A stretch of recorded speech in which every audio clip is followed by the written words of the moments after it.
Hi everybody, welcome to another edition of Inside Elite Fitness. I'm Sean Woodland with Tommy Marquez. Big week in the CrossFit Games season this week. Of course, the Open kicking off, and then we have our next sanctioned event over in England.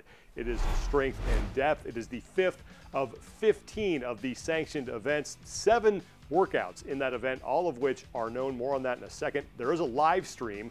You can find it on strengthandepth.com.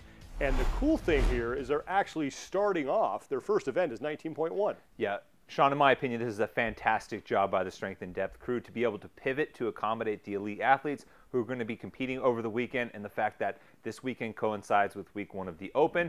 Obviously, the athletes are going to want to be able to get that workout done, so putting it at the forefront allows them to do that. Beyond that, there are 2 workouts in particular that really stand out to me. Number 4, 30 assault bike calories, then 30 clean and jerks for time. To close out day number 1, that's just going to be an all-out sprint. You're going to see people just killing themselves to finish that one unbroken. And then ending the weekend, thrusters, rope climbs, a classic couple that we've seen before, this time with really, really heavy thrusters. So we're going to take a quick look at the men's side. We'll focus on the women's side on a different show, but you have a good mix of former Games athletes, some high-level regional athletes here, but the one name that really jumps out, to me at least, is a guy we saw really come into his own at the CrossFit Games last year in the Coliseum under the lights, actually beating Matt Fraser in an event, and that's Willie George.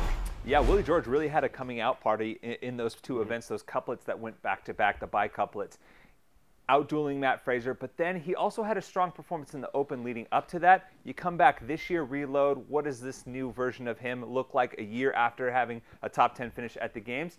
He has a podium finish in Dubai, is right there with Fraser and BKG, 2 of the best in the sport. And we're really seeing Sean, an athlete, kind of come into his own and know that he belongs at the top. And now he gets to show up and be the favorite at Strength and Depth. It will be really interesting to see how he does with a guy like Roman Krennikov in the field. And Krennikov, for those of you who might be new to this season, was someone we saw come out of nowhere and win his regional last year, was not able to compete at the Games because of a visa issue.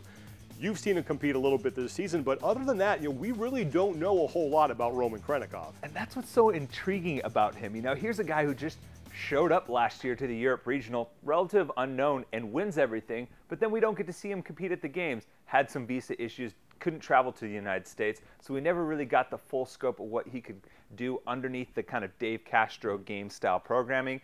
Comes back in Dubai, everyone's kind of wondering, is it a fluke, is it not? Has a top 5 finish, finished 5th, behind some talented athletes like Mayer, BKG, and Willie George. So now is he going to be able to parlay that into another strong performance? Can he kind of continue that? And as we see the sample size grow, is he a legit top Games contender? We're going to break down the men's side of the field in much more depth on our podcast, Talking Elite Fitness. Be sure you subscribe to that on Apple Podcasts or Google Play or wherever you listen to your favorite podcasts. Also want to subscribe to our YouTube channel, Inside Elite Fitness, and of course, follow us on Instagram. That is going to do it for us for today. We'll be back again soon with the preview of the women's side of Strength and Depth. For Tommy Marquez, I'm Sean Woodland. We'll see you next time.